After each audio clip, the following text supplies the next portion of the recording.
Hello everyone, welcome to constant learning. उम्मीद है आप सब अच्छे होंगे और आपकी तैयारी बहुत ही अच्छी चल रही होंगी। तो देखिए, आपकी जो ये IBPS PO मेंस के लिए जो द्रोणा मैगज़ीन है, जिसमें आपको टॉप 100 इंग्लिश मेंस के क्वेश्चन प्रोवाइड किए गए हैं, तो उसी सीरीज़ के चलते हुए ये आज आपका पार्ट नंबर 2 है। तो इससे पहले पार्ट नंबर 1 किया था हमने और इसमें बहुत ही अच्छे क्वेश्चन को अपन ने यहाँ पे समझा था उनका और तरीका था किस तरह से करना है। तो अगर आपने मिस किया है तो डिस्क्रिप्शन में आपका लिंक है, वहाँ से जाके आप बाकी के जो पार्ट हैं और बहुत सारी मेंस की चेकलिस्ट है उनको भी आप कंप्लीट कर सकते हैं। अगर आप चैनल पे पहली बार आए हैं तो चैनल को लाइक कीजिए, शेयर कीजिए और सब्सक्राइब कीजिए और जितना ज़्यादा हो सके इसको रिकमेंड कीजिए अपने फ्रेंड्स को, फैमिली को, ताकि इसका बेनिफिट है जो मैक्सिमम स्टूडेंट को मिल पाए। और ये हमारा टेलीग्राम चैनल है तो इसको आप ज्वाइन कर सकते हैं। यहाँ पे मैंने बहुत सारी इंपॉर्टेंट PDFs है और क्लास के नोटिफिकेशन वगैरह आपको मिलते रहते हैं, तो इसको आप जितना जल्दी हो सके ज्वाइन कर दीजिए ताकि कोई भी इन्फॉर्मेशन आपकी मिस ना हो। तो देखिए, आज अपन करते हैं पार्ट नंबर 2। तो देखते हैं कि आज का पहला क्वेश्चन है, उसमें क्या है। In the question below a sentence is given with 4 words highlighted in bold. यानी कि एक सेंटेंस है जिसमें आपको 4 वर्ड दे रखे हैं हाईलाइट में। 4 of these word need to be interchange to make the sentence coherent. अब इसमें से आपको बोला है कि ये जो 4 वर्ड दे रखे हैं इनको आपको चेंज करना है, यानी कि वर्ड ऑर्डर का क्वेश्चन है ताकि सेंटेंस क्या हो आपका करेक्ट हो जाए। एडिशनली साथ ही बोला है one of them is incorrect used, उनमें से एक गलत है तो उसको आपको क्या करना है, रिप्लेस करना है दूसरे वर्ड से जो आपको ऑप्शन में दे रखा है।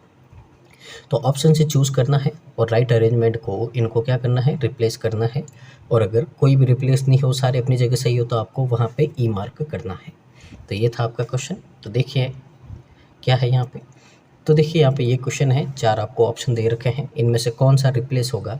यानी कि यहाँ पे अगर अरेंजमेंट ये है तो यहाँ पे ए आपका रिप्लेस होगा, यानी कि जो आपका कंसिस्टेंटली है उसकी जगह क्या आएगा, परफेक्टली आएगा। अगर ये अरेंजमेंट होगा तो सी है, यानी कि आपका कंसील्डेड, इसकी जगह क्या आएगा, इंटरमीडिएट आएगा। इस तरह से आपको यहाँ पे क्वेश्चन करना है। अब यहाँ पे पहले अपन इनके मीनिंग समझ लेते हैं, किसका मीनिंग क्या है, उसके बाद में है जो अपन देखते हैं कि कौन सा चेंज होगा। तो सबसे पहला आपका वर्ड है, अपन देखते हैं कि कंसिस्टेंटली, इसका मतलब क्या होता है। तो कोई चीज़ कंसिस्टेंट रहती है, इसका मतलब है कि जैसे कि मान लो आप तैयारी कर रहे हो तो आप अपनी प्रिपरेशन में क्या हो, कंसिस्टेंट हो। इसका मतलब है कि आप शुरू से एंड तक लगातार प्रिपरेशन को कर रहे हैं, ठीक है ना। और वो भी है एक ही स्पीड से, यानी कि आपने बीच में छोड़ा नहीं है, ठीक है ना। तो कंसिस्टेंटली का मतलब क्या होता है, हमें हमेशा एक जैसा सिमिलर वे में, ठीक है ना। तो जो भी स्पीड होती है, जो भी पीस होता है आपका किसी काम को करने का, वो क्या होता है, सिमिलर होता है, सिमिलर वे में, ठीक है। फिर अगला वर्ड है रिपोर्टेड। ये तो आपको पता ही है, कोई भी डाटा है जो आप देखते हो, फिल करते हो, रिपोर्ट करते हो, ठीक है ना, वो रिपोर्टेड होता है। कंसिल्डेड, कंसिल्डेड का मतलब क्या होता है, तो कंसिल्डेड का मतलब होता है किसी चीज़ को क्या करना, हाइड करना, छुपाना किसी से। तो किसी चीज़ को किसी से छुपाना, उसको क्या बोलते हैं, कंसिल्डेड बोलते हैं। पार्शली, पार्शली का मतलब तो आपको पता ही होगा। तो पार्शली का मतलब क्या होता है आपका यहाँ पे, तो आपका एक तरह से अपन इसको बोल सकते हैं, एक तो पार्शली यानी कि भेदभाव करना होता है, ठीक है ना। और एक होता है कोई काम अपन क्या करते हैं, पार्शली यानी कि रुक रुक के करते हैं, उसको बोलते हैं परफेक्टली। वर्ड का मतलब आपको पता ही है क्या होता है, एकदम परफेक्ट तरीके से काम करना। इंटरमिटेंट का मतलब क्या होता है, कोई काम आप करते हो रुक रुक के करना, यानी कि कभी कर दिया कभी रुक गए। Stop and start, stop and start, तो रुक रुक के कोई काम करना है वो क्या होता है, इंटरमिटेंट होता है। सप्रेस्ड, इसका मतलब क्या होता है, इसका मतलब होता है कि to stop something by using force, यानी कि आपने किसी को कोई काम करने से रोक दिया है फोर्स को यूज़ करके, ठीक है ना। तो इसको क्या बोलते हैं अपन, सप्रेस्ड बोलते हैं, ठीक है ना। किसी को दबा देना, इस तरह से भी बोल सकते हैं अपन, दबाव बना देना, किसी को कोई काम करने से रोक देना। विथहेल्ड, विथहेल्ड का मतलब क्या होता है, इसका मतलब होता है कि किसी को कुछ करने से क्या कर देना, मना कर देना, ठीक है ना, मना करना। कोई काम कर रहा है उसको क्या करना, मना करना है, रोक देना उसको काम करने से। तो ये वर्ड हमने यहाँ पे क्या कर दिए हैं, रीड कर दिए हैं। अब यहाँ पे देखते हैं कोई भी एक अरेंजमेंट अपन, यानी कि कोई भी एक जगह पे अपन यहाँ पे पहले देख लेंगे कौन सा वर्ड आपको समझ में आ रहा है, उसके हिसाब से ऑप्शन चेक कर देंगे। द कोलकाता स्काई वाज, तो कोलकाता का जो स्काई है वॉज कंसिस्टेंटली क्लाउडी, ठीक है ना। यानी कि यहाँ पे बोला गया है कोलकाता का जो आसमान है यानी कि लगातार एक ही तरीके से क्या है, क्लाउडी का मतलब है बादलों से भरा हुआ है, ठीक है ना। रिपोर्टेड शॉवर्स वर, तो रिपोर्ट किया गया ये शॉवर्स है, ठीक है ना। Were consulted from several parts of the city on दसवीं, तो यहाँ पे बोला गया है कि दसवीं के दिन है जो कोलकाता का आसमान है बादल छाए हुए थे वहाँ पे, ठीक है ना। और शहर के कई हिस्सों में वहाँ पे क्या होते शॉवर्स, शॉवर्स का मतलब है जो बारिश हो रही थी। But the condition were not as, लेकिन जो कंडीशन थी एक जैसी नहीं थी। Partially overcast as they were a day ago, यानी कि यहाँ पे बोला गया है कि जो वहाँ पे जो कंडीशन थी लगातार ऐसी नहीं थी जो कि एक दिन पहले बादल छाए हुए थे उसकी जैसी नहीं थी, ठीक है ना। अब यहाँ पे क्या कर सकते हैं अपन, ठीक है। तो यहाँ पे अगर आप ध्यान से देखोगे कौन सी आपकी यहाँ पे जो अरेंजमेंट बन सकती है, तो देखिए यहाँ पे सबसे पहले है जो शॉवर्स है वर, अब जो आपकी यहाँ पे बारिश हो रही है वो क्या छुप गई है, ठीक है ना, उसको छुपा दिया गया है। तो क्या छुपा सकते हैं, या फिर बारिश है जो वहाँ पे देखी गई है, तो बारिश को वहाँ पे क्या किया गया था, देखा गया था। और देखा जाना या फिर कोई चीज़ फील करना उसको क्या बोलते हैं अपन, रिपोर्टेड बोलते हैं। तो इसका मतलब है कि आपके यहाँ पे 4 ब्लैंक है, तो उसमें तीसरे ब्लैंक में क्या आएगा आपका बी आएगा, यानी कि जो वहाँ पे बारिश है जो वो रिपोर्ट की गई है उसको देखा गया है, लोगों ने उसको क्या किया फील किया है कि ये वहाँ पे क्या हो रही है आपकी बारिश हो रही है, ठीक है। तो थर्ड पे आपका क्या आएगा बी आएगा, और बी चेंज नहीं होगा। तो देख लो थर्ड में बी कहाँ है आपका, तो देखिए यहाँ पे इसमें बी है, थर्ड पे इसमें बी है। अब इसमें भी बी है पर यहाँ पे बी है जो चेंज हो रहा है, पर अपने को बी चेंज नहीं करना, ये भी नहीं होगा और अरेंजमेंट भी चाहिए। तो यहाँ से 3 ऑप्शन आपके क्या हो गए हैं, यहाँ पे आपके हट गए हैं और 2 ऑप्शन बचे हैं, ठीक है। अब यहाँ पे देखते हैं कि जो कोलकाता में स्काई था वो आपका सिमिलर वे में क्लाउडी था या फिर है जो पार्शली वे में क्लाउडी था, ठीक है ना। तो पार्शली का मतलब होता है कहीं पे होना कहीं नहीं होना, ठीक है ना। तो इस तरह से सब जगह एक जैसा नहीं होना। तो अब यहाँ पे देखें तो अपन ने सेंस समझा है यहाँ पे कि जो बारिश हो रही है, कि जो बारिश हो रही है आपकी वो क्या हो रही है, रुक रुक के हो रही है, कहीं पे हो रही है कहीं पे नहीं हो रही। इसका मतलब क्या है कि बादल भी कहीं हैं आपके और कहीं पे नहीं है। तो इसका मतलब है कि जो कोलकाता में जो आसमान में जो बादल है वो क्या है आपके पार्शियली क्लाउडी है, यानी कि कहीं पे आपके बादल है और कहीं पे नहीं है। तो इसका मतलब स्टार्टिंग कौन सा होगा आपका डी, तो डी स्टार्ट होगा तो ए भी आपका क्या हो जाएगा कैंसिल। तो डी सी बी ए, और यहाँ पे आपको सी को चेंज करना है, यानी कि यहाँ पे कोई चीज़ हाइड करने की बात नहीं कर रहे हैं अपन, हाइड का सेंस ही नहीं बनेगा। यहाँ पे क्या होगा रुक रुक के होगी बारिश। तो अब एक बार इसको अपन क्या करते हैं रीड कर देते हैं जिस सेंस में आपका आया है इसको अरेंज करके, ठीक है। तो सबसे पहले आपका क्या आया था यहाँ पे डी आया था, ठीक है। तो यहाँ पे बोला गया है द कोलकाता स्काई वाज, यहाँ पे क्या आएगा पार्शली क्लाउडी। फिर सेकंड पे क्या आएगा सी, यानी कि इंटरमिटेंट शॉवर्स वर, आगे आपका क्या आएगा be reported from several parts of the city on दसवीं, यानी कि यहाँ पे बोला गया है कि जो दसवीं के दिन कोलकाता का आसमान है वहाँ पे पार्शली क्लाउडी था, यानी कि कहीं पे बादल थे कहीं पे नहीं थे, ठीक है।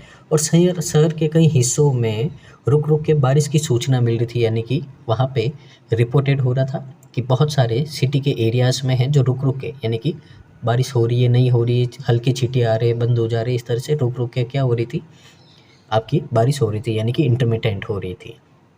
But the condition were not as, तो कंडीशन है जो आपकी कैसी नहीं थी not as consistently overcast as they were a day ago, लेकिन जो आपकी स्थितियाँ थी यानी कि जो कंडीशन थी वो आपकी यहाँ पे लगातार नहीं थी, ठीक है ना।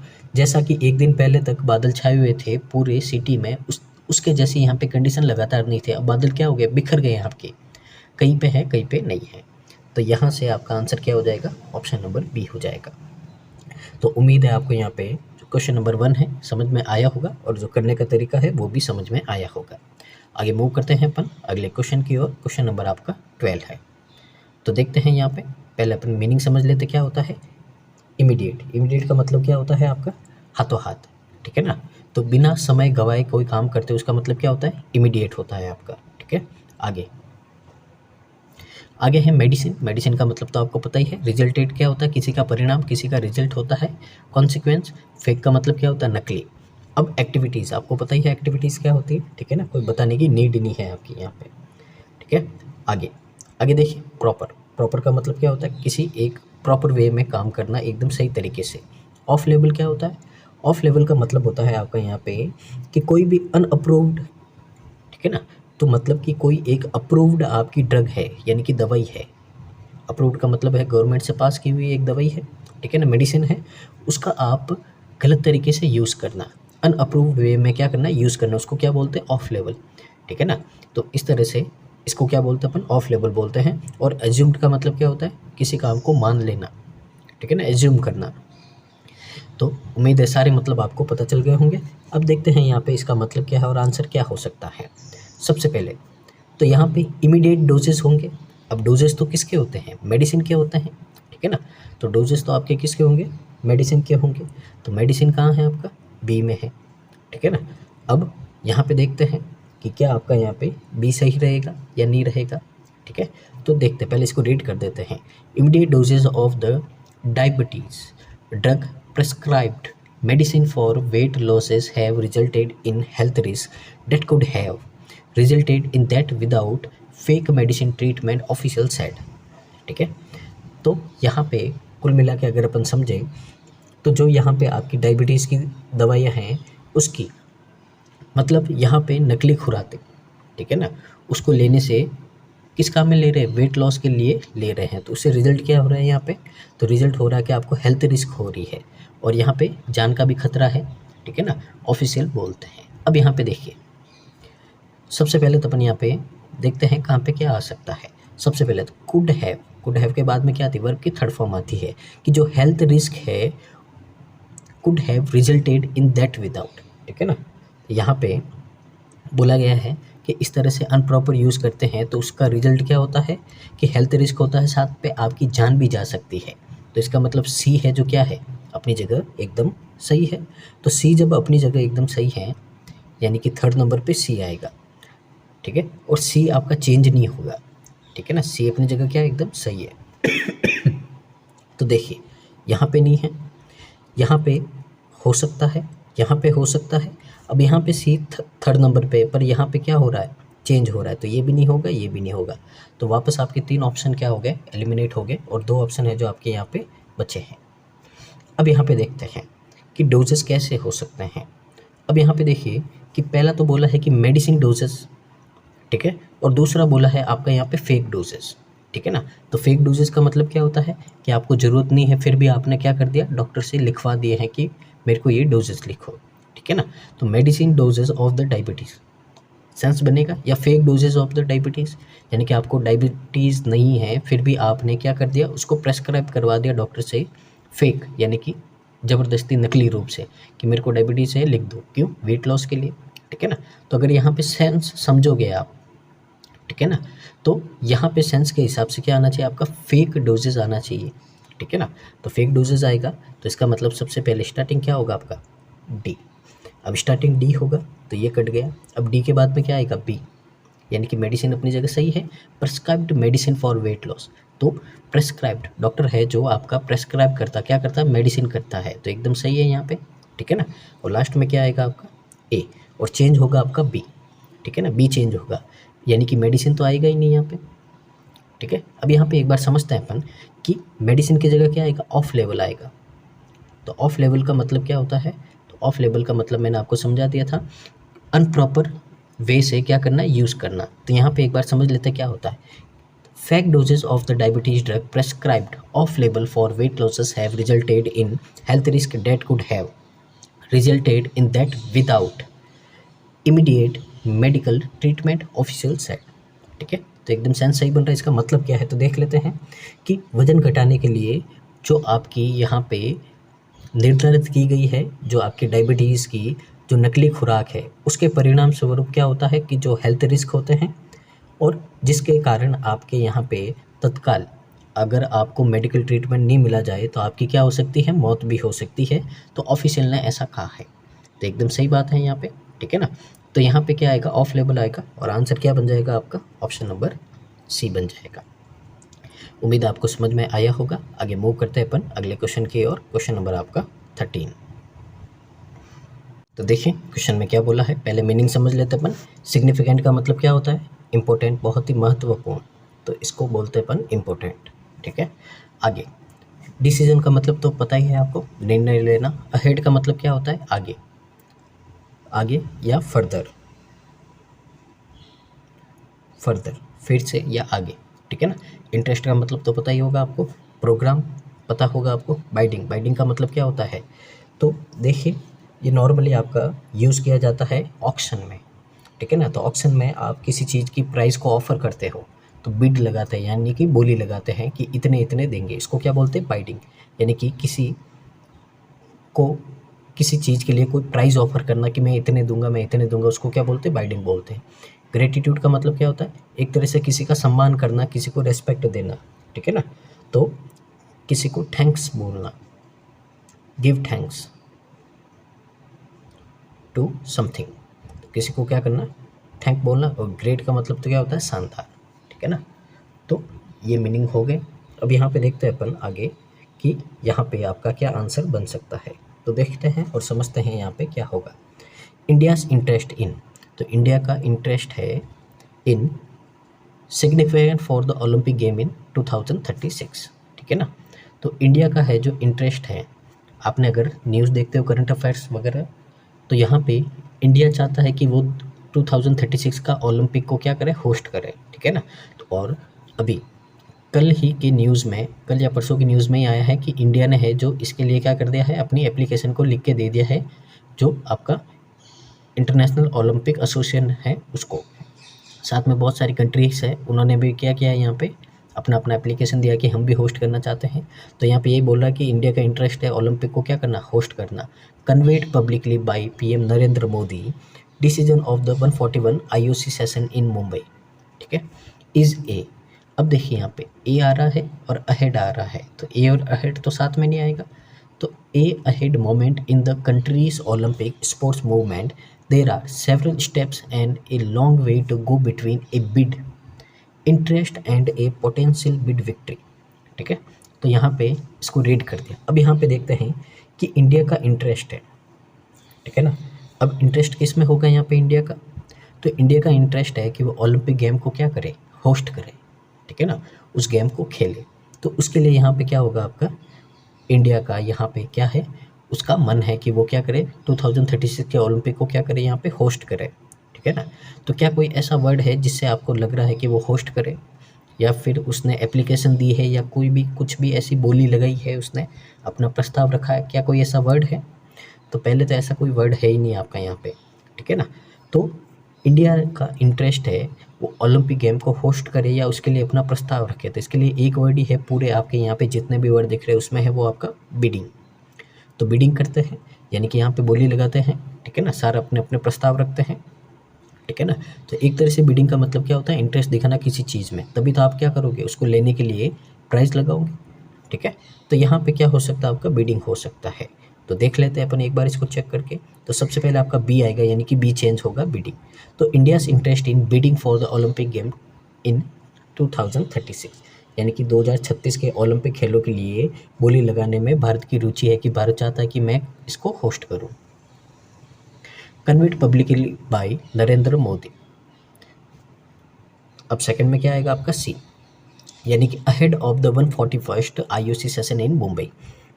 तो यहाँ पे बोला गया है कि जिसे मुंबई में 141वें आईओसी सत्र से पहले नरेंद्र मोदी द्वारा सार्वजनिक रूप से यहाँ पे सामने रखा जाएगा, यानी कि लोगों के सामने रखा जाएगा, ठीक है ना।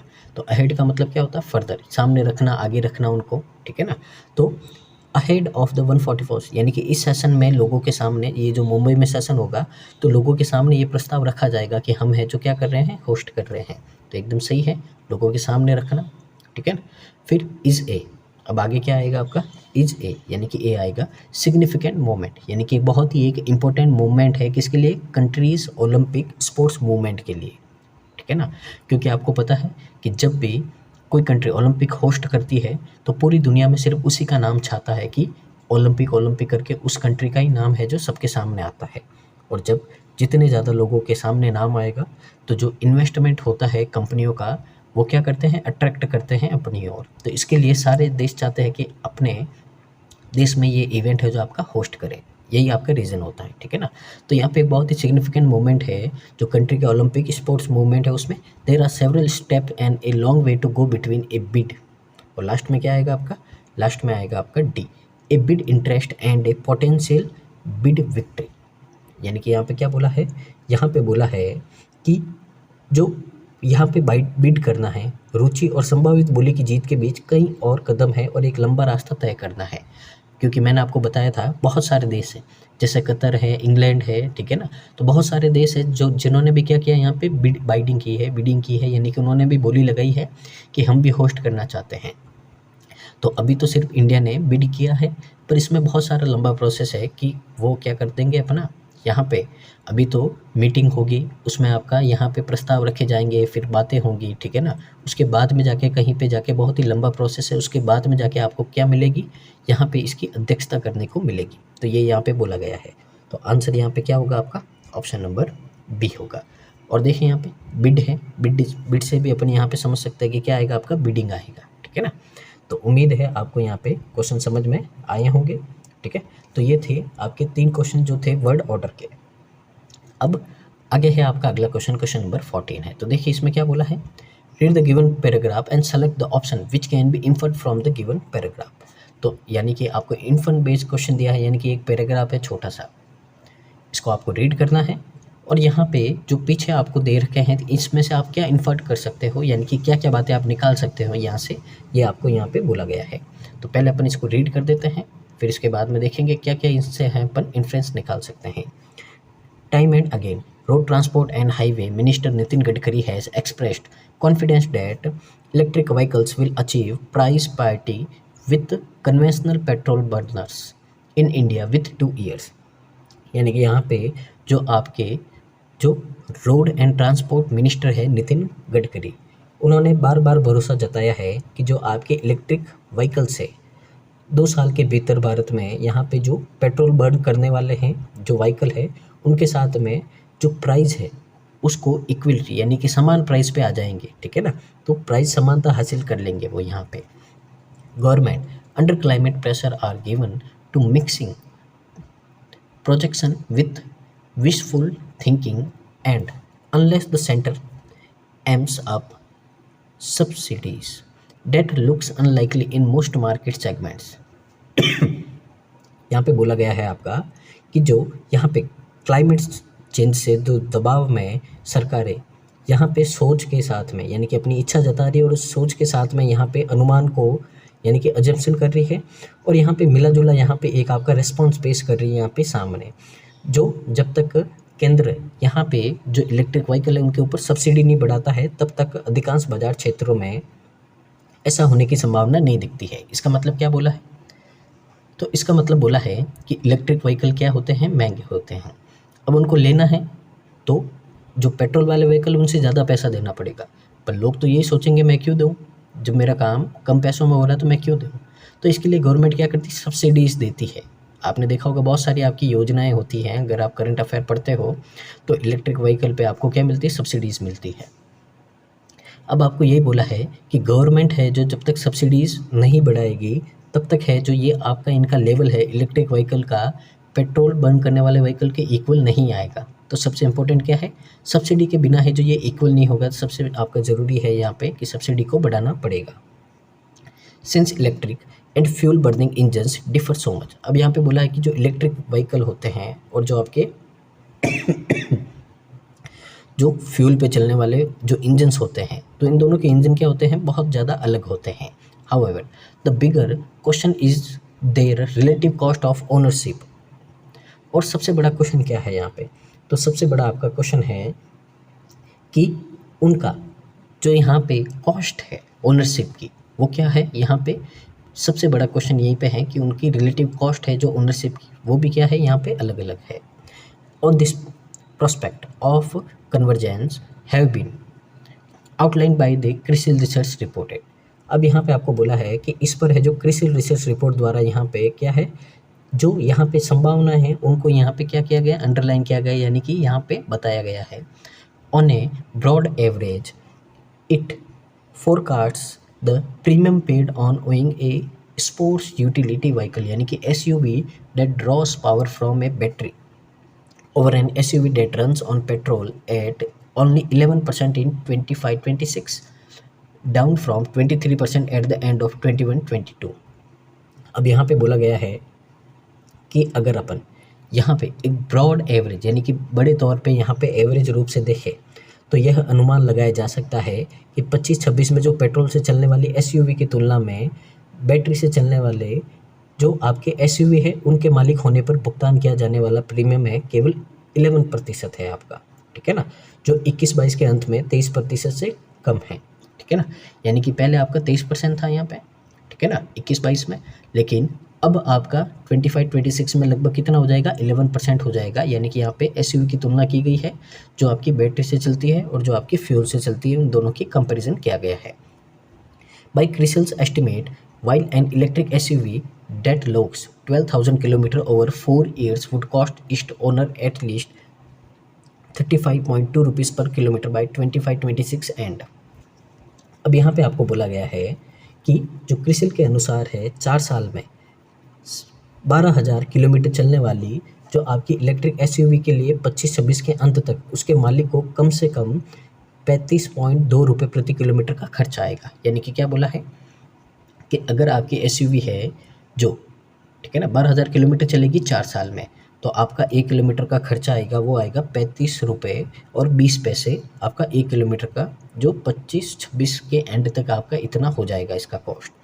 ए little more than last year petrol users will face a steeper rise and have to shell out ₹31.8 per kilometre. अब यहाँ पे आगे बोला गया है कि जो पिछले साल से थोड़ा ज़्यादा है, ठीक है ना, जो पेट्रोल उपयोगकर्ता को ज़्यादा खर्च का सामना करना पड़ेगा और उन्हें 31.8 प्रति किलोमीटर का खर्च उठाना पड़ेगा, ठीक है ना। तो यहाँ पे बोला है कि इतना खर्च उठाना पड़ता था, तो पिछले साल से ये क्या है, ज़्यादा है, यहाँ पे ये बोला गया है।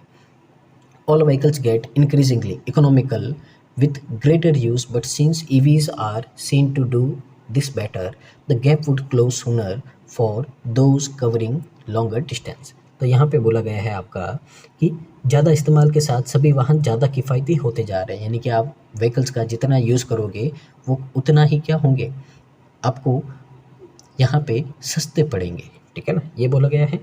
इसलिए लंबी दूरी तय करने वालों के लिए यह अंतर जल्द ही कम हो जाएगा। तो इसके लिए बोला गया है कि जो लॉन्ग डिस्टेंस ट्रैवल करते हैं उनके लिए जो ये डिफरेंस है आपका, ये क्या हो जाएगा, बहुत ही जल्दी कम हो जाएगा, ठीक है ना। तो यहाँ से है जो अपन ने समझा है कि बात की जा रही है आपकी इलेक्ट्रिक व्हीकल और जो आपके पेट्रोल व्हीकल है उनके बीच के डिफरेंस की बात की जा रही है। अब क्या क्या आप यहाँ से अज्यूम कर सकते हैं, ठीक है ना, तो उसको देख लेते हैं। तो देखिए यहाँ पे आपको बोला गया है, सबसे पहले गवर्नमेंट सब्सिडीज़ में be necessary to make electric vehicles more competitive in the Indian market. तो सबसे पहले बोला गया है आपको कि भारत में अगर इलेक्ट्रिक व्हीकल को अधिक यहाँ पे कंपटीशन में लेके बनाना है, कॉम्पिटिटिव बनाना है, तो सरकार को यहाँ पे आवश्यक रूप से क्या करना पड़ेगा, सब्सिडी को देना पड़ेगा। तो ये तो बात अपन ने पढ़ी थी, ठीक है ना। तो क्योंकि इलेक्ट्रिक व्हीकल क्या है, महंगे हैं, तो इनको सब्सिडी देनी पड़ेगी, तभी लोग हैं जो पेट्रोल व्हीकल की जगह इनको क्या करेंगे, खरीदेंगे, ठीक है ना, नहीं तो महंगा पड़ेगा तो कौन खरीदेगा। तो क्या पहला आपका अज्यूम कर पा रहे हैं, तो बिल्कुल हाँ, पहला स्टेटमेंट है जो हम आसानी से अज्यूम कर पा रहे हैं। आगे, the gap in cost per kilometre between electric and petrol vehicle is widening. अब यहाँ पे बोला है कि इलेक्ट्रिक और पेट्रोल वाहनों के बीच में जो आपकी यहाँ पे कॉस्ट आ रही है प्रति किलोमीटर, वो गैप है जो क्या हो रहा है, बढ़ रहा है, favouring petrol vehicles specially for longer distance driver. और यहाँ पे बोला है कि जिससे जो आपके पेट्रोल व्हीकल है उनको ज़्यादा फ़ायदा हो रहा है, और ख़ास करके जो यहाँ पे आपके लॉन्ग डिस्टेंस ड्राइवर है वो क्या कर रहे हैं, पेट्रोल व्हीकल को अपना रहे हैं इलेक्ट्रिक व्हीकल से ज़्यादा। तो देखिए अभी अपन ने लास्ट पढ़ा था कि जो आपके यहाँ पे इलेक्ट्रिक व्हीकल है उनका गैप क्या हो रहा है, कम हो रहा है, ठीक है ना, और ये इलेक्ट्रिक व्हीकल आपके फ़ायदेमंद होते हैं किन के लिए, जो लंबी डिस्टेंस ट्रैवल करते हैं। ये बात अपन ने पढ़ी थी, पर यहाँ पे तो एकदम उल्टा बोल रहा है, तो ये आपका यहाँ से एज्यूम नहीं होगा। आगे देखते हैं, there is scepticism regarding the timeline for achieving price parity between electric and petrol vehicles despite the government's optimism. अब यहाँ पे बोला है कि सरकार ने यहाँ पे क्या है कि आशावादी, यानी कि आगे फ्यूचर में अच्छा होने के लिए यहाँ पे पहले तो उम्मीद की है। ऑप्टिमिज्म का मतलब क्या होता है, अच्छे की उम्मीद करना, कि गवर्नमेंट ने यहाँ पे पॉजिटिव वे में बोला है, ठीक है ना। और जो इलेक्ट्रिक और पेट्रोल व्हीकल है उनके बीच में जो यहाँ पे आपका जो यहाँ पे जो कॉस्ट का जो डिफरेंस है, ठीक है ना, तो उसको इक्वल करने के लिए यहाँ पे टाइम लिमिट नहीं दे रखी है। यानी कि यहाँ पे बोला है कि उनको डाउट है, टाइम नहीं बताया हुआ है आपका यहाँ पे, तो टाइम नहीं बताया हुआ है, ठीक है ना, यानी कि कब होगा पूरा ये नहीं पता है, लेकिन वो क्या है, पॉजिटिव है कि बहुत जल्दी है, जो आपका गैप क्या हो जाएगा, कम हो जाएगा।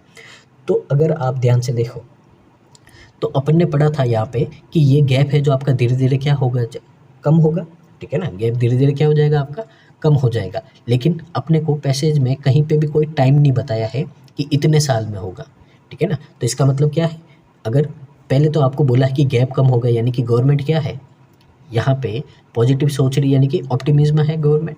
फिर टाइम नहीं बताया, यानी कि गवर्नमेंट खुद डाउट में है कि कितने साल में होगा ये नहीं पता है, लेकिन गैप आपका क्या होगा, बहुत ही जल्दी कम हो जाएगा। तो यानी कि ये भी क्या कर सकते हैं अपन, अज्यूम कर सकते हैं। तो यहाँ से आपके आंसर क्या हो जाएंगे, ए एंड सी।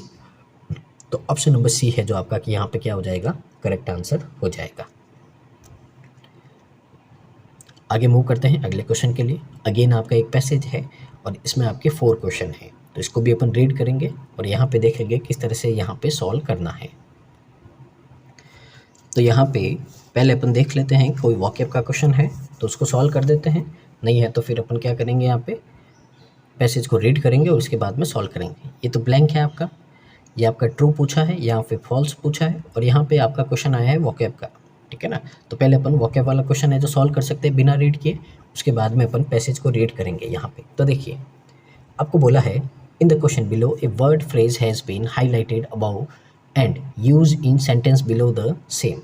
तो यहाँ पे एक वर्ड दे रखा है और इसका उसी के सेंस के हिसाब से यहाँ पे सेंटेंस में यूज़ किया गया है, तो आपको बताना है कि कौन से सेंटेंस में उसका मीनिंग क्या है, सही है। सबसे पहले तो वर्ड है आपका रेन इन।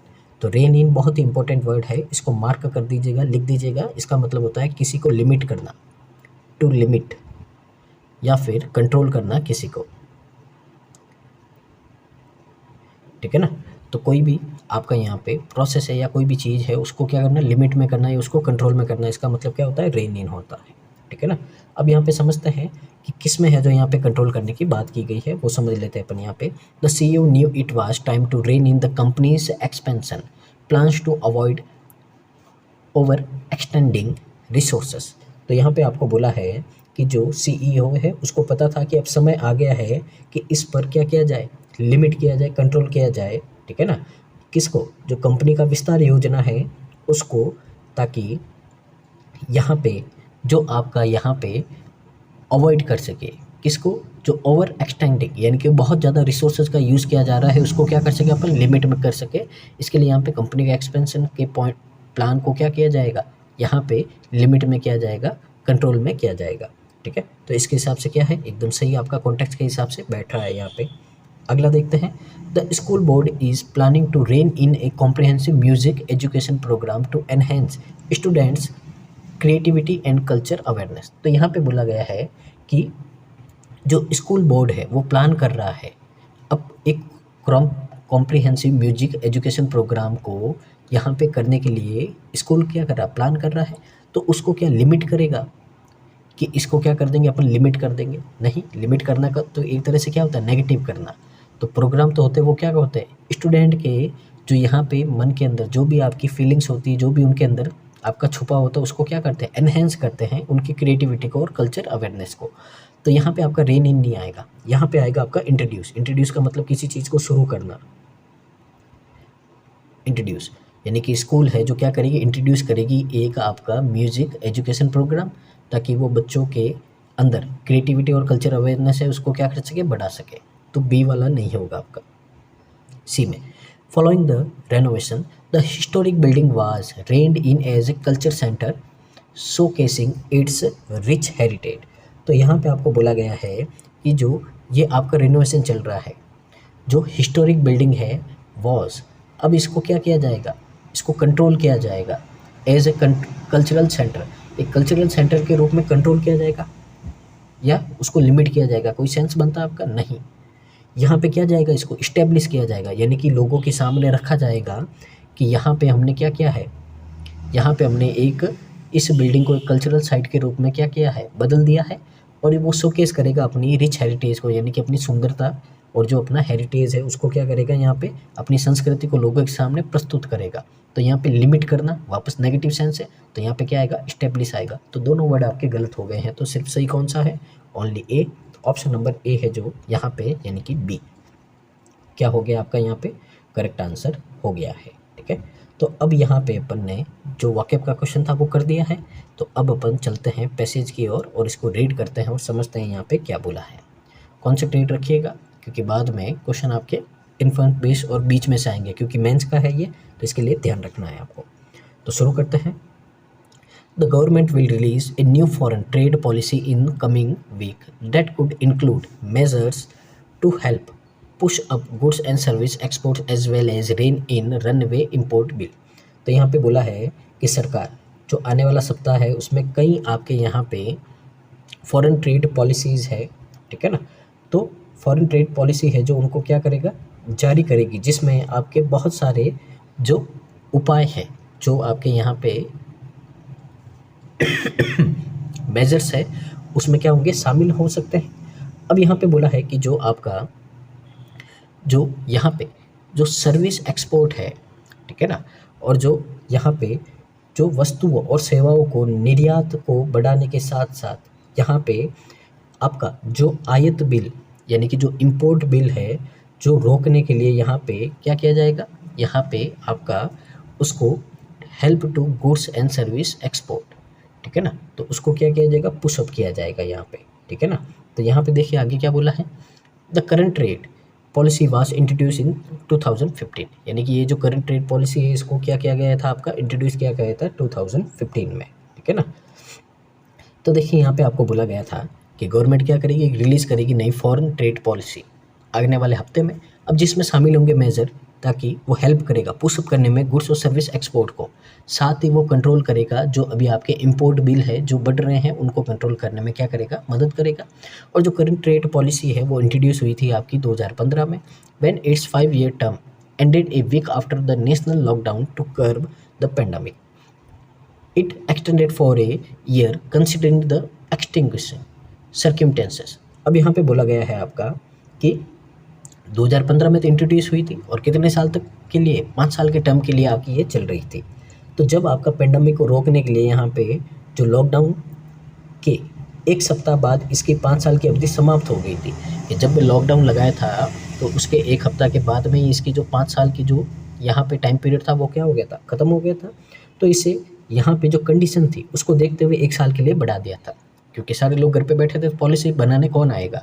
तो इसके लिए क्या किया था, पेंडेमिक को देखते हुए, लॉकडाउन को देखते हुए आपको बोला कि ये जो 2015 की पॉलिसीज़ को 1 साल के लिए और क्या कर दो, एक्सटेंड कर दो यहाँ पे, क्योंकि यहाँ पे जो सर्कमस्टेंसेस है अपने यहाँ पे सही नहीं है इसके लिए। However the old policy's extension beyond March 2021। अब यहाँ पे बोला है कि जो ओल्ड पॉलिसी थी यानी कि 2015 वाली थी, इस पॉलिसी का एक्सटेंशन कब हो गया था, कब तक हो गया, मार्च 2021 तक हो गया था, ठीक है ना। अब देखिए 15 से 5 साल है, फिर 1 साल और बढ़ा दिया, ठीक है ना। तो कब तक हो गया एक्सटेंशन, मार्च 2021 तक हो गया। Specially the current 6 month stretch that drag its end date to September 30 are not as understandable. तो यहाँ पे आपको बोला गया है कि विशेष रूप से यहाँ 6 महीने की अवधि को, इसकी समाप्ति तिथि को 30 सितंबर तक खींचती है। अब मार्च 2021 में तो ख़त्म हो गया, लेकिन नई पॉलिसी बनाते बनाते इसको 6 महीने तक और खींच दिया और सितंबर 30 तक इसको पॉलिसी को क्या कर दिया, खींच के लेके चले गए थे। ये बात उतनी समझ में नहीं आई है कि पहले तो 5 साल का टर्म था, 1 साल और बढ़ा दिया, फिर उसके बाद में यहाँ पे 6 महीने उसको और है जो क्या कर दिया, खींच के ले गए। तो ये बात समझ में नहीं आई है। Beginning the new policy in the middle of the financial year unlike the traditional clean slate in a new physical year is not ideal. अब यहाँ पे बोला गया है कि एक नए आपका जो फाइनेंशियल ईयर है उसमें पारंपरिक साफ स्लेट के विपरीत एक वित्तीय वर्ष में बीच में कई नीति की शुरुआत करना यहाँ पे आइडियल नहीं है, ठीक है ना। तो एक आपके चलते हुए साल में यहाँ पे नई फिस्कल ईयर को अब उसमें नई पॉलिसी लाना क्या है आपका मिडिल ईयर में, ये आपका कोई आइडियल यानी कि एक तरह से सही बात नहीं है यहाँ पे। Moreover exports have been one of the few growth engines fighting up the post-COVID recovery, so putting off a policy to bolster outstanding shipment was baffling। अब यहाँ पे आपको आगे बोला गया है कि इसके अलावा जो अपन क्या कर रहे हैं, एक्सपोर्ट कर रहे हैं, तो उन कुछ विकास इंजनों में से एक रहा है, यानी कि जो कोविड के बाद भी रिकवरी की गति को दे रहा है। यानी कि जो आपके कोविड के बाद में जो रिकवरी कर रहे हैं अपने यहाँ पे, ठीक है ना, जो अपनी इकोनॉमिक को, वो कौन है आपका एक्सपोर्ट है, यानी कि आपका एक्सपोर्ट है जो चल रहा है, ठीक है ना। तो सबसे मेन है जो अपने देश की जो इंजन चला रहा है, देश को जो आगे बढ़ा रहा है, कोविड के बाद में भी रिकवरी से जूझने में हमारी मदद कर रहा था, वो कौन था, एक्सपोर्ट था, ठीक है ना।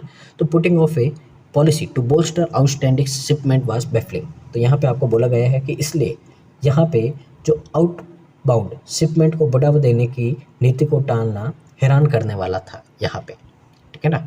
तो शिपमेंट आउटबाउंड को क्या था, बैफलिंग, हैरान करने वाला था। Inciting India's strategy to crash it on a world seeking to become less dependent on China would also enable exports and importers to plan their investment ahead। तो यहाँ पे आगे बोला गया है कि पूरी दुनिया है जो किसके ऊपर निर्भर है, चाइना के ऊपर है। तो चीन पर कम निर्भर होने की चाह रखने वाली दुनिया का लाभ उठाने की भारत की जो रणनीति थी उसको स्पष्ट करने के लिए यहाँ पे जो इम्पोर्टर और एक्सपोर्टर है उन्होंने अपने निवेश की योजना बनाने में मदद मिलेगी। यानी कि इंडिया चाहता था कि चाइना क्या है, बहुत सारे केसेस में आपका डोमिनेट करता है, यानी कि उसका प्रभाव है।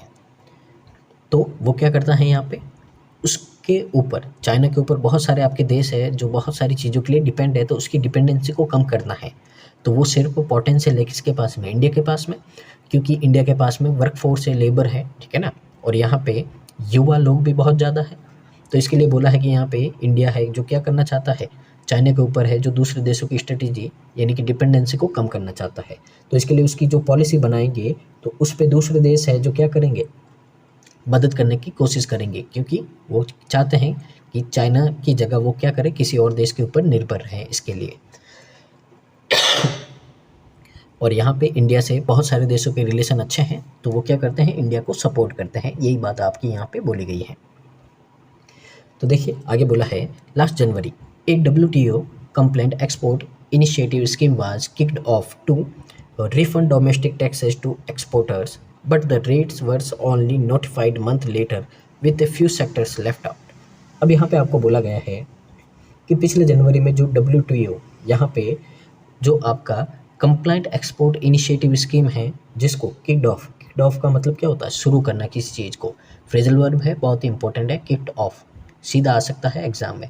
तो शुरू की है उन्होंने एक स्कीम ताकि वो रिफंड कर सके डोमेस्टिक टैक्सेस को, किनको, एक्सपोर्टर्स को, लेकिन जो रेट है were only notified month later with a few sector left out. तो यहाँ पे बोला गया है कि यहाँ पे जो यहाँ पे रेट है वो कुछ महीनों के बाद ही अधिसूचित किया गया और कुछ क्षेत्रों को छोड़ कर दिया गया, यानी कि कुछ ही सेक्टर में है जो आपकी क्या है, ये रिफंड किया जाएगा, हर सेक्टर में नहीं किया जाएगा। और रेट भी है जो यहाँ पे वापस आपकी रिवाइज की गई थी। Despite this completely avoidable uncertainty, goods export touched a record 422 billion in 21-22। अब यहाँ पे आपको बोला गया है इस पूरी तरह से टाले जा सकने वाली यहाँ पे जो अनअवॉइडेबल अनसर्टेनिटी है, इसके बाद भी 21-22 में जो यहाँ पे एक्सपोर्ट है वो आपका रिकॉर्ड टच कर दिया है। 21-22 में कितना, 422 बिलियन डॉलर को यहाँ पे टच कर दिया है, यहाँ पे इतना बोला है, यानी कि यहाँ पे इतना हाथ तंग रखा है, फिर भी देखिए इतना ज़्यादा क्या हो गया, यहाँ पे एक्सपोर्ट हो गया है। यही बात आपकी यहाँ पे बोली गई है। आगे देखिए आगे क्या बोला है आपको, this year the government export to hit at least 450 billion, but growth has slipped to the low single digit over July and August, while imports have been over $60 billion each month since March। अब यहाँ पे बोला गया है कि इस साल सरकार को उम्मीद है कि जो यहाँ पे एक्सपोर्ट है सामान का कम से कम 450 बिलियन तक पहुँच जाएगा, लेकिन जुलाई और अगस्त में यहाँ पे जो आपकी जो ग्रोथ रेट है वो आपके सिंगल डिजिट में आई है। ठीक है, सिंगल डिजिट का मतलब है कि 1 से लेके आपके 9 वहाँ तक ही आई है, डबल डिजिट नहीं आई है जुलाई और अगस्त में। ठीक है ना, तो इसके लिए यहाँ पे आपको बोला है कि मार्च से हर महीने में आपका, ठीक है, जो आपका यहाँ पे इंपोर्ट है वो हर महीने कितना हो रहा है, $60 बिलियन हो रहा है। ठीक है ना, उससे अधिक रह रहा है, यहाँ पे ये बोला गया है। तो मार्च से जो हर महीने $60 बिलियन से आपका अधिक क्या रह रहा है, इंपोर्ट रह रहा है। A global growth slowdown and recession fear in Europe and the US do not augur well. And though order books are still full, many buyers are seeking to defer deliveries. तो यहाँ पे देखिए आगे क्या बोला है कि यहाँ पे ग्लोबल ग्रोथ को देखें तो उसमें क्या आ रही है, मंदी आ रही है, स्लो डाउन आ रहा है। और यूरोप और अमेरिका में जो स्लो डाउन की आशंका है वो अच्छी नहीं है। ठीक है ना, क्योंकि बहुत ही ये आपके बड़े कंट्री है। ठीक है ना, तो इनमें भी स्लो डाउन आ रहा है, यानी कि ये अच्छी बात नहीं है आपकी यहाँ पे। साथ ही क्या बोला है कि हालांकि जो ऑर्डर बुक है अभी भी भरी हुई है, यानी कि आपको जो माल सब आपको क्या करना है यहाँ पे भेजना है, वो तो लिस्ट पूरी भरी पड़ी है, वो तो पूरा ऑर्डर बुक आपकी भरी पड़ी है। ठीक है ना, कई खरीदार डिलीवरी को टालना चाह रहे हैं, तो बहुत सारे आपके बायर्स है वो क्या करते हैं, डिलीवरी को टालना चाह रहे हैं क्योंकि पेंडेमिक है। ठीक है ना, इसके लिए the new policy will have to find a way to provide a leg up to export and address some of industry's key concerns, including a buffer against rising interest rates. अब यहाँ पे आपको क्या बोला गया है, तो यहाँ पे आपको बोला गया है कि जो नई यहाँ पे नीति को, जो एक्सपोर्ट्स को यहाँ पे बढ़ावा देने और जो आपका यहाँ पे जो बिजनेस है, ठीक है ना, तो जो आपका यहाँ पे उद्योग है उसकी प्रमुख चिंताओं को दूर करने के लिए तरीके खोजने होंगे, यहाँ पे नए रास्ते आपको एड्रेस करने होंगे। यहाँ पे एक्सपोर्ट के लिए, इंडस्ट्रीज़ के लिए की कंसर्न को क्या करना पड़ेगा, यहाँ पे एड्रेस करना पड़ेगा, यानी कि नए नए तरीके ढूंढने होंगे आपको, जिसमें जो ब्याज दरें आपकी बढ़ रही हैं उनके खिलाफ क्या शामिल करना पड़ेगा आपको, बफर। ठीक है ना, यानी कि जो आपकी यहाँ पे रेट इंटरेस्ट बढ़ रही हैं उसको कम करना पड़ेगा यहाँ पे। With revenues beyond it is also time to reconsider the stance to exclude key growth sectors such as pharma, chemicals and iron and steel from the duty remission scheme. अब यहाँ पे आपको बोला गया है कि यहाँ पे कि जो आपका यहाँ पे वो रेवेन्यू बायॉन्ड, यानी कि जो रेवेन्यू में आपका उछाल आया है, ठीक है ना, तो यह भी समय है कि जो आप यहाँ पे क्या कर सकते हो, यहाँ पे छूट दे सकते हो आप इनको। ठीक है ना, तो यहाँ पे क्या कर सकते हो, छूट दे सकते हो। किन किन सेक्टर में छूट दे सकते हैं आप, तो फार्मा है, केमिकल है, आयरन है। ठीक है ना, और ये जहाँ आपके केमिकल्स है, आयरन है, स्टील है, इनमें क्या कर सकते हैं आप, छूट दे सकते हैं। क्यों, क्योंकि ये प्रमुख आपके यहाँ पे क्या है, ये विकास क्षेत्रों को बाहर करने के रुख पर पुनर्विचार किया जाना चाहिए, क्योंकि ये बहुत ही इंपॉर्टेंट आपके यहाँ पे सेक्टर है। ठीक है ना, ये जितने भी नाम लिए बहुत ही इंपॉर्टेंट सेक्टर है, और किसी के देश की ग्रोथ के लिए सबसे इंपॉर्टेंट यही सेक्टर होते हैं, इनके ऊपर छूट देने की बात कही गई है। Having decided to keep away from the trade track of the Indo-Pacific Economic Framework for now, assertion that the government has no bandwidth left for new free trade pact negotiation through more countries are wooing it and seeking to slow talks with the Gulf Cooperation Councils are unnecessary. अब यहाँ पे आपको आगे बोला गया है कि जो इंडो पैसिफिक इकोनॉमिक फ्रेमवर्क के व्यापार ट्रैक से अभी दूर रहने का फैसला करने के बाद ये दावा किया जा रहा है कि सरकार के पास नए जो मुक्त व्यापार समझौते के बीच की कोई बैंडविड्थ नहीं बची है। हालांकि अधिक देश इसे लुभा रहे हैं, और जो यहाँ पे आपके गल्फ कंट्रीज कॉरपोरेशन काउंसिल है आपकी, ठीक है ना, तो उसके साथ बातचीत को धीमा करने की कोशिश कर रहे हैं। तो जो गल्फ कंट्रीज है उनके साथ में बातचीत को क्या करना है, धीमा करने की कोशिश की जा रही है यहाँ पे।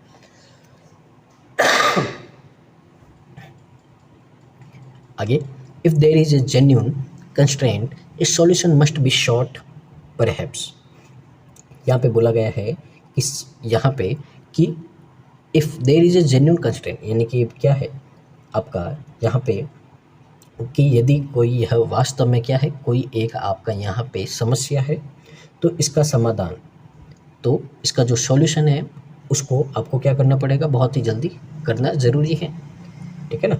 शायद by roping economic policy makers with residual bandwidth, साथ ही बोला गया है आपको यहाँ पे कि जो बैंडविथ वाले जो आर्थिक नीति निर्माता है उनको शामिल करके खोजा जाना चाहिए। यानी कि यहाँ पे आपको बोला है कि अब इनका जो सॉल्यूशन है अब कैसे ढूंढेंगे अपन, तो अपन यहाँ पे ऐड करेंगे जो इकोनॉमिक पॉलिसी मेकर है उनको यहाँ पे शामिल करेंगे, ठीक है ना, जो क्योंकि वो इकोनॉमी को समझते हैं तो उनको शामिल करेंगे और जो जो कमियां हैं उनको पूरा करेंगे और इसकी सॉल्यूशन ढूंढने के लिए यहाँ पे उनको बोलेंगे। But surely there are better ways, यहाँ पे बोला है लेकिन यहाँ पे बहुत सारे आपके क्या है और भी बेहतर तरीके हैं, डैश हाउ एवर स्मॉल, हालांकि वो छोटे हैं तरीके लेकिन बहुत सारे आपके यहाँ पे तरीके हैं, ठीक है। तो ये था आज का पैसेज, उम्मीद है आपको समझ में आया होगा। अब अपन यहाँ पे आगे क्वेश्चन की ओर मूव करते हैं और देखते हैं कौन सा क्वेश्चन क्या है।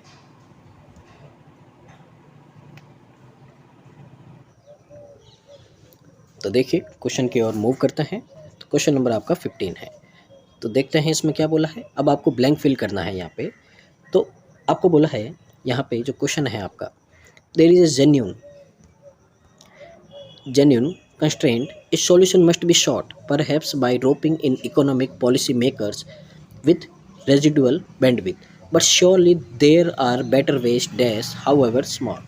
तो यहाँ पे यही बोला गया है कि जो आपके इकोनॉमिक जो पॉलिसी मेकर है उनको शामिल करो और ये जो समस्या है उनका क्या करना है, आपको समाधान करना है, सॉल्यूशन करना है।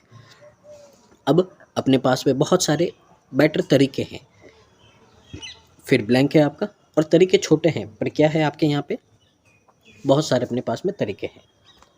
तो देखते हैं यहाँ पे क्या क्या हो सकते हैं, कौन सा ब्लैंक है जो आपका यहाँ पे फिल करने में मदद कर सकता है। तो देखिए सबसे पहले आपको बोला है यहाँ पे ए में, तो ए में बोला है to address this situation and stimulate domestic consumption which has been a crucial factor in the post covid recovery. तो यहाँ पे आपको बोला गया है कि इस स्थिति से निपटने और घरेलू खपत को जो यहाँ पे प्रोत्साहित करने के लिए एक महत्वपूर्ण कारक रहा है कोविड के बाद रिकवरी करने का यहाँ पे, ठीक है ना। तो यहाँ पे आपको क्या बोला गया है कि जो अब देखिए यहाँ पे जो पूरा पैसेज था आपका, ठीक है ना, तो वो पैसेज था आपका यहाँ पे ट्रेड पॉलिसी, एक्सपोर्ट इंपोर्ट उनके बारे में था, ठीक है ना। लेकिन ये बात कर रहा है किसकी, डोमेस्टिक कंजप्शन की बात कर रहा है, ठीक है ना। पर क्या पूरे पैसेज में आपने कहीं पे भी डोमेस्टिक कंजप्शन की बात सुनी है? तो अपन ने यहाँ पे कहीं पे भी डोमेस्टिक कंजप्शन की बात तो की नहीं है, क्योंकि पूरा पैसेज ही अपना है यहाँ पे है आपका ट्रेड पॉलिसी पे, एक्सपोर्ट पे, इंपोर्ट पे, बस इसी की बात कर रहा है। तो इसके हिसाब से ए का कॉन्टेक्स्ट आपका यहाँ पे है ही नहीं। आगे देखिए सेकंड में क्या बोला है। तो सेकंड में बोला है to avoid these challenges and manage economic stability particularly in the context of global deflation concern. तो अगले में बोला है कि इन चुनौतियों से बचने और यहाँ पे जो आपका इकोनॉमिक स्टेबिलिटी है उसको बनाए रखने के लिए विशेष रूप से यहाँ पे वैश्विक जो ग्लोबल डिफ्लेशन कंसर्न्स हैं उनके संदर्भ में यहाँ पे बात की गई है, ठीक है। तो अब यहाँ पे अगर अपन बात करते हैं बी की, तो देखिए यहाँ पे अगेन वही है जो अपना पूरा पैसेज है वो किसके बारे में, आपका इंपोर्ट एक्सपोर्ट और ग्लोबल ट्रेड इनके बारे में है। पर यहाँ पे आपकी जो बात हो रही है वो हो रही है फॉरेन ट्रेड पॉलिसी, एक्सपोर्ट, ठीक है ना। तो यहाँ पे आपकी बात हो रही है इकोनॉमिक स्टेबिलिटी की, बात किसकी हो रही है, इकोनॉमिक स्टेबिलिटी की हो रही है, ठीक है ना। और साथ ही किसकी हो रही है, ग्लोबल डिफ्लेशन की हो रही है, ग्लोबल डिफ्लेशन की हो रही। पर अपना पैसेज तो रिलेटेड था आपके किसके, ये था आपका इंपोर्ट एक्सपोर्ट के, ठीक है ना, ग्लोबल ट्रेड के, इनके रिलेटेड था। तो ये भी आपका यहाँ पे नहीं बनेगा।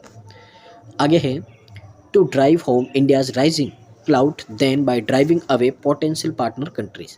तो यहाँ पे आपको बोला गया है सी में कि जो यहाँ पे संभावित जो आपके साझेदार देश है यानी कि जो पार्टनर कंट्रीज़ है, ठीक है ना, तो देशों को दूर भगाने के बजाय भारत को यहाँ पे बढ़ते प्रभाव को घर तक पहुँचाना है। यानी कि जो कंट्रीज़ है, पार्टनर कंट्रीज़ हैं, उनको दूर नहीं भगा के क्या करना है, उनको पास में लेके आना है, ठीक है ना।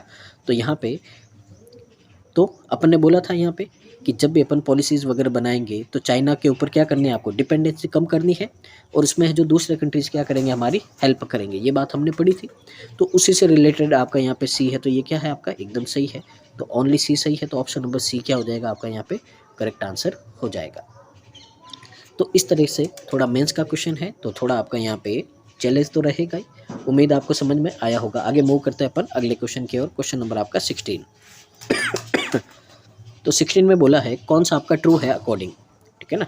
तो कौन सा ट्रू है तो देखते हैं अपन यहाँ पे। तो देखिए, the upcoming policy is anticipated to detail India's approach to seizing opportunities arising from the global shift away from reliance on China. तो यहाँ पे आपको बोला गया है कि जो अभी अपन पॉलिसी बना रहे हैं उनमें चाइना पर जो डिपेंडेंसी है उससे जो वैश्विक बदलाव है उनके अवसरों को यहाँ पे क्या करना, कम करना है, सीज करना है, और उस रूप से आपका यहाँ पे विस्तार करने की बात की गई है यहाँ पे। तो एकदम अपन ने सही पढ़ा था यहाँ पे कि चाइना के ऊपर दूसरे देशों की क्या करनी, डिपेंडेंसी को कम करना है। तो एकदम सही बात है यहाँ पे। सेकंड देखते हैं, सेकंड में क्या बोला है आपका, to tackle real challenge the government could engage economic policy expert with the capacity to develop solution. तो ये बात अपन ने एंड में ही पढ़ी थी कि ये जो चैलेंजेस है इनको टैकल करना है तो गवर्नमेंट को क्या करना पड़ेगा, जो इंगेज का मतलब शामिल करना पड़ेगा, जो इकोनॉमिक पॉलिसी मेकर्स है, एक्सपर्ट है, उनको शामिल करना पड़ेगा, ठीक है ना, और डेवलप करना पड़ेगा जो ऐसे सॉल्यूशन वो क्या करेंगे, इनसे निपटने में मदद करेंगे। एकदम सही बात है आपकी। आगे देखिए, government is keen to swiftly finalise trade deals with the Gulf Cooperation Council. अब यहाँ पे बोला है कि जो गवर्नमेंट है वो क्या कर रही है, यहाँ पे जो गल्फ कोऑपरेशन काउंसिल है उनसे डील करने के लिए बहुत ही ज़्यादा क्या है, उत्साहित है। पर अपन ने तो बोला था कि इनसे तो क्या हो रही है, बात कम हो रही है। ये बात अपन ने पढ़ी थी। तो यहाँ पे एकदम उल्टी बात बोली है, तो ये आपका सही नहीं होगा। तो आंसर क्या हो जाएगा आपका यहाँ पे, A and B. Option number आपका ए है जो करेक्ट आंसर हो जाएगा।